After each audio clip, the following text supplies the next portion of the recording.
বন্ধুরা, নতুন গ্যাসে আজকে আমি আলু ভাজা রান্না করব। মানে আজকেই আমাদের গ্যাসটা সেট করা হলো আর আজকেই আমি আলু ভাজা করব।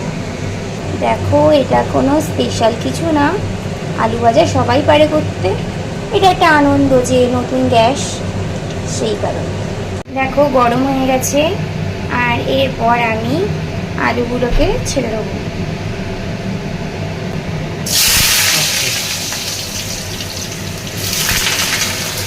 কোনো ফোড়ন দিলাম না, কারণ এরপর এর মধ্যে দেবো হচ্ছে আমি এই পেঁয়াজগুলো।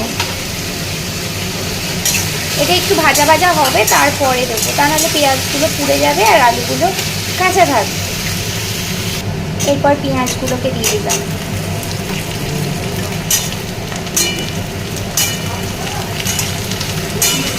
দেখো, আমার আলু ভাজা কিন্তু রেডি হয়ে গেছে আর এখন খাওয়ার জন্য আমি বেড়েও দিয়েছি। ভিডিওটা কেমন লাগলো অবশ্যই জানিও।